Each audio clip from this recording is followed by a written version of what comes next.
This is the Effing Business Podcast. You ask the questions, we answer. Aaron. Vince, how are you? Dandy. Talk about being too early when cutting edge is too cutting edge. Like Newsweek switching over to completely online before everyone else, and really they shot their shot and shut short. So as a small business, because I don't really care about Newsweek, I think that's where small businesses have their gain, right? They could be cutting edge because they have less to move, less to change, and so on, and they can shift much easier. When does a small business do that? When is too early? When's too late? How do you monitor it? How do you fail with that? How do you succeed with that? I think it's always good to know how your product or service can be used differently than it already is, but you can't let that get in the way of how your product or service is already being used now. Right. So before you just change your business model, right? It's better to add to the business model than just cut out one and go for the other. See that your second option or whatever you're trying to do works. Then when you see that work and it works better, then you cut out the first. So really, you don't say like Newsweek, we're going to get rid of our magazine, and that's true. They don't do any publication anymore at all. They didn't bring it back. Okay, so before you just cut it out and you see your sales have to do really well online to say, hey, cut it away. Right. So what you're saying in a nutshell is really like make micro moves before you make macro moves. Correct. Right? So that's something that we do a lot, right? We don't change our business model radically. We add to it, right? And as we add to it and as that works, that's when we go back and start cutting out other things. We take a lot of micro moves to make a macro move, so right? So it's like little bite sizes, and all of a sudden oh wow, we've changed completely from where we were last year because of all these micro moves. Correct. So for example, it's never really one big move. Right. So we used to do a lot of home shows. Right. We created a booth. We would spend money renting space at home shows. We built ourselves a nice booth. We would employ people. We would do giveaways. So it was a pretty decent sized production. We would do this as many times as possible. Right. And that was I don't know the percentage, 30-40% of our business. Right. We obtained through the home shows. Okay. And then we started to go in other directions. We started to do a lot of online stuff. Right. A lot of Facebook, a lot of Google, and as that grew. Right, we said, okay, let's reduce the home shows, and we got to a point where the online got so big for us, Facebook and Google got so big for us that we said it's actually a better move to take the money that we were spending on the home shows and put that into Facebook. But had we just cut out the home shows right away without Facebook and Google working for us, then we would have shot ourselves in the foot. So you go off in another direction, you build another business model. And when that works really well, then you make a decision. Just because I have this other platform doesn't mean I have to cut it out. Or you can say at that point, I'm doing so well in this new business model, I can then cut out the original platform. You don't just cut it out and go in another direction. Okay, so let's say you're doing well on both, right? But one's doing better than the next. So home show is slowly dwindling. The market changes, the ones we were doing, we were putting a lot more money into it because we were doing more of them. So it really sort of started outweighed, and it was more risky than doing the same four we always did, right? So when it comes to, let's say, like platforms, right? So albeit Facebook, Instagram, LinkedIn, what else is there? Snapchat, Reddit, so on and so forth. Instagram. I said Instagram. I wasn't paying attention. Let's say your product is doing well on Facebook and it is doing well. Do you but it's slightly different on Instagram or slightly different, vice versa? Are you making micro moves? Are you switching those costs? Are you switching those spends?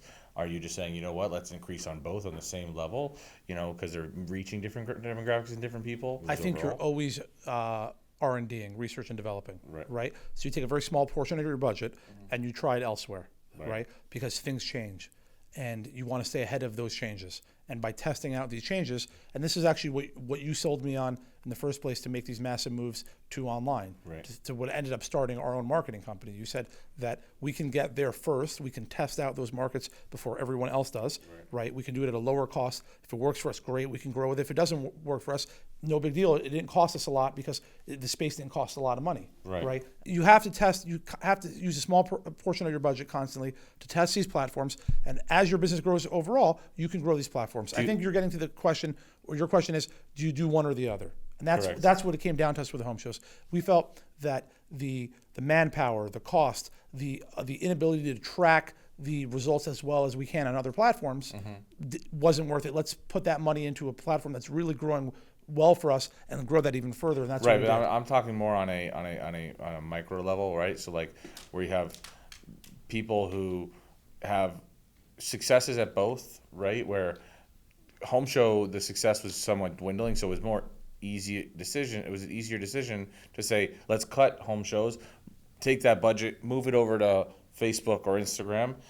I'm asking, when you have a small business on two platforms, Facebook, Instagram, how do you play with that budget where it works, where you have success on both? Instagram not as much, or it's there. Do you close down that shop and move it all to Facebook and go all in on Facebook, or are you constantly testing? I think you're constantly testing, and I think this is where a lot of people may make a mistake. When something doesn't instantly work, they go away from it instead of going back to the problem and thinking it through. So we recently determined that our videos on Facebook are too long. So we started making shorter videos. We didn't say, okay, Facebook doesn't work for us, right? It's not the results we used to get. We said, okay, the videos that worked for us were this length. Let's reduce our videos going forward. Let's make shorter videos. So instead of just cutting something out completely, like when you've tried this in many different directions, you thought it through, you looked at the data, you looked at what worked and tried to duplicate more of that and you didn't get a better result, then you consider moving away from it, right? But if you have some success, try to grow that success. Don't just cut that out. Right. I mean, I think especially on social platforms, you have to be always in them, right? So you have to always be. You have to do something for Snapchat. You have to do something for LinkedIn. You have to create content and be on those platforms constantly and be in front of people, even though it may not be your driver of business, right? So Facebook is a driver of business for us, right? But I think we need to be doing stuff what we're doing. Explain why, though. I know the answer, but explain why.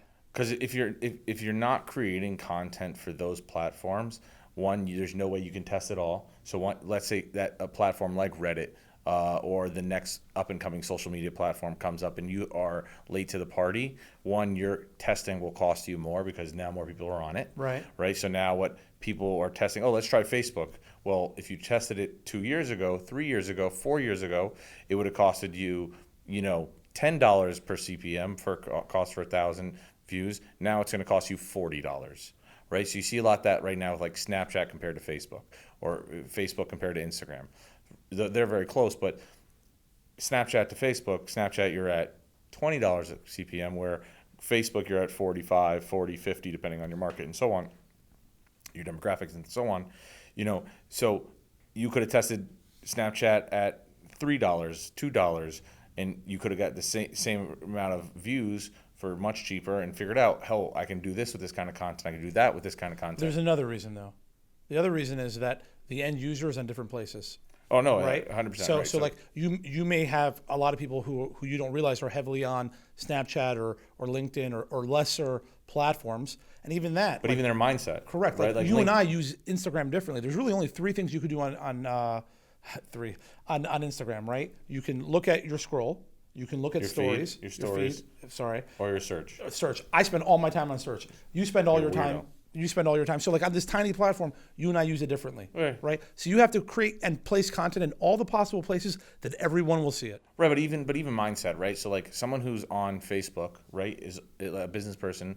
As a business person, is on Facebook, but also would be on on LinkedIn, right? Right. But my mindset when I'm on LinkedIn, what I'm looking for when I'm on LinkedIn is a lot different than what I'm looking for when I'm on Facebook, right? Correct. Right? But So I think LinkedIn is slowly coming around. Right, because people are creating native content for LinkedIn. Correct. Right, and that's the one problem as well. People aren't creating that native content for whatever platform it may be on. You have to always be testing, right? And especially for a small business, is be first. Test with cheap dollars when it's cheap and no one else is on it, and you're gonna be able to spend the amount of budget you really have before the Chase and Coca-Cola of the world jump in, right? So Chase and Coca-Cola really aren't on Facebook yet. They're there, but they're not as much as they are on television. Correct. Right? All their money's still on television. And that kind of goes back to the Newsweek thing. They're not going to just vacate television Correct. and all their traditional platforms that Exactly have got them where to I was this point going and they're with it. doing very well. Correct. And then they're going to slowly make that move. They're going to slowly make that move, and when they make that move, it's going to be a continental shift, and it will weed the small guys out, and the small guys will have to either die out, advertise less, or find the next platform to be on. You have to make shifts. You have to make micro moves. And I think those micro moves are in testing and moving along. And that will lead to macro moves. Correct. So, alrighty, guys. Thank you. That wraps it up. Boom.